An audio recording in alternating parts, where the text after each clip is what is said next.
Hello friends, welcome to my YouTube channel, The Current Affairs Audiobooks. This channel has been created to provide updated info about various current affairs issues. So if you like the content, please do like, share and subscribe to my channel, and don't forget to hit the bell icon to notify you when I post new content. Hello friends, today we will have a look at the recently concluded Indo Pacific Economic Framework, which was initiated by the US and joined by India on 23rd May 2022. Coming on to the background of the IPEF, President Joe Biden faced a dilemma on trade in Asia. The US couldn't rejoin the Trans-Pacific Partnership that Donald Trump had pulled out of in 2017. Many related trade deals, regardless of their content, had become politically toxic for the US voters, resulting in job losses. Since then, there has been concern over the absence of a credible US economic and trade strategy to counter China's economic influence in the region. China has sought membership of its successor agreement, the Comprehensive and Progressive Agreement on Trans-Pacific Partnership. It is also in the 14-member Regional Comprehensive Economic Partnership, of which the US is not a member and from which India withdrew in 2019. Hence, Biden came up with the replacement, which is known as the IPEF. The IPEF is part of Biden's commitment to keeping American families and workers at the center of the country's economic and foreign policy, and strengthening ties with allies and partners to increase shared prosperity. The Biden administration is projecting IPEF as the new US vehicle for re-engagement with East Asia and Southeast Asia. The US is trying to regain credibility in the region after former President Trump pulled out of the Trans-Pacific Partnership. Let us have a look at the origin of the IPEF. Biden first spoke about the IPEF at the October 2021 East Asia Summit. At this summit, he emphasized that the US will explore with partners the development of an Indo Pacific Economic Framework. This framework was required to define the shared objectives around trade facilitation, standards for digital economy and technology, supply chain resilience, decarbonization and clean energy, infrastructure, worker standards, and other areas of shared interest. On 23rd May 2022, India joined US President Joe Biden's new trade initiative named as Indo Pacific Economic Framework. The IPEF is a grouping which includes 7 out of 10 members of the ASEAN, all 4 Quad countries, and New Zealand along with India. Together, it represents 40% of the global GDP. The IPEF is intended to reassert US economic engagement in a vital region and provide a US-led alternative to China's economic statecraft in the region. Though no new binding commitments were made in Tokyo under this framework, the long-awaited launch formally kicks off the centerpiece economic initiative of the Biden administration's Indo-Pacific strategy. IPEF is focused around the further integration of the Indo-Pacific economies, setting of standards and rules, particularly in new areas like the digital economy, and also trying to ensure that there are secure and resilient supply chains. Let us have a look at the key features of the IPEF agreement. The IPEF is not a traditional trade agreement. Let us have a look at the various focus areas. Unlike traditional trade blocs, IPEF won't negotiate tariffs or market access, and the framework will focus on integrating partner countries in 4 areas, which include trade, which intends to build high standard, inclusive, free and fair trade commitments and develop new and creative approaches in trade and technology policy that advance a broad set of objectives fueling economic activity. It promotes sustainable and inclusive economic growth and benefits workers and consumers. It will be led by the US Trade Representative or USTR.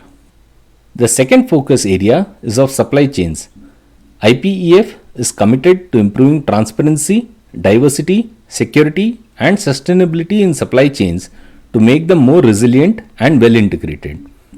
To coordinate crisis response measures, expand cooperation to better prepare for and mitigate the effects of disruptions, improve logistical efficiency and support, and ensure access to key raw and processed materials, semiconductors, critical minerals, and clean energy technology. The third focus area is having a clean economy, that is, clean energy, decarbonization, and infrastructure in line with the Paris Agreement goals and efforts to support the livelihood of peoples and workers. It plans to accelerate the development and deployment of clean energy and technologies to decarbonize our economies and build resilience to climate impacts. This also involves deepening cooperation on technologies, on mobilizing finance, including concessional finance, and on seeking ways to improve competitiveness and enhance connectivity by supporting the development of sustainable and durable infrastructure and by providing technical assistance. The fourth focus area is of fair markets, that is, anti corruption and tax. The IPEF is committed to promoting fair competition by enacting and enforcing effective and robust tax, anti money laundering, and anti bribery regimes in line with existing multilateral obligations, standards, and agreements to curb tax evasion and corruption in the Indo Pacific region. This involves sharing expertise and seeking ways to support the capacity building necessary to advance accountable and transparent systems. All the three focus areas will be led by the Department of Commerce of the US. These pillars would have specific modules. Countries would have to sign up to all the components within a module, but they do not have to participate in all the modules. The Fair and Resilient Trade module will be set up by the US Trade Representative and include digital economy, labor, and environment issues with some binding commitments. The IPEF will not include market access commitments such as lowering tariff barriers, as the agreement is more of an administrative arrangement. The US is also seeking to include digital economy issues like the cross-border flows and localization of data. What is India's vision for the Indo Pacific region? India's trade in this region is growing rapidly, with overseas investment being directed towards the east. India has been active in championing for a free and open Indo Pacific. The US, Australia, and the members of the ASEAN have all expressed a common view that India plays a greater role in the region. India, along with its Quad partners, is working at increasing the benefits of the Indo Pacific region. India's view is to work with other like minded countries in the Indo Pacific region to cooperatively manage a rules based multipolar region order, a rules based multipolar regional order, and prevent any single power from dominating the region or its waterways. Let us now analyze the IPEF. The IPEF may not enthuse all the countries in the Indo Pacific region equally, as it comes with binding trade rules but no guarantees on market access. However, many countries in the region have expressed their willingness to join the framework. Since the IPEF is not a traditional trade agreement, the administration will not need to seek congressional approval, thereby avoiding a politicized battle for domestic ratification. While its decentralized approach to participation in each pillar lowers the barrier for Indo Pacific partners to join the framework, pursuing an agreement that does not require the input of Congress signals to other countries that the US does not intend to make any significant concessions. Without the promise of greater US market access, a significant initiative for regional partners to agree to high US standards is withdrawn. A lack of enforcement mechanisms also limits the ability of the US to secure its interests in the framework. American officials have argued that the IPEF is more suited to the 21st century than traditional trade deals that cut tariffs.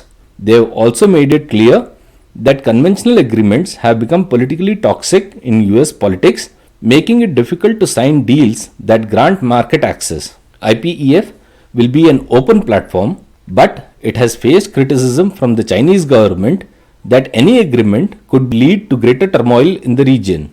The self ruled island of Taiwan, which China claims as its own, is being excluded from the pact.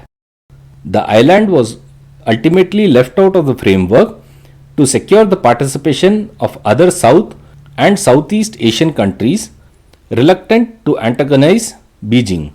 Pacific Island nations were notably absent from the IPEF launch.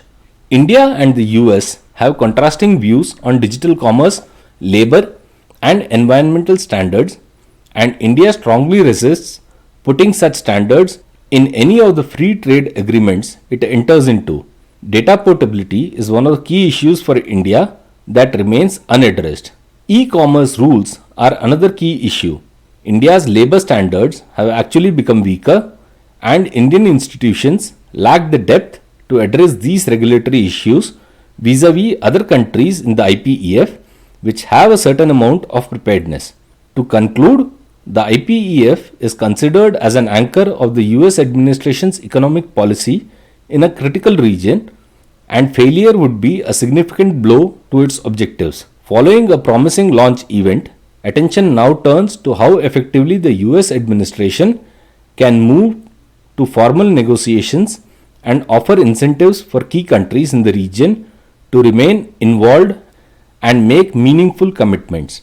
With this, we have come to the end of our discussion on the Indo Pacific Economic Framework. Please do let me know if you would like to know more about current affairs topics in the comment section. If you like the content, please do like, share and subscribe to my channel. All the best. Jai Hind.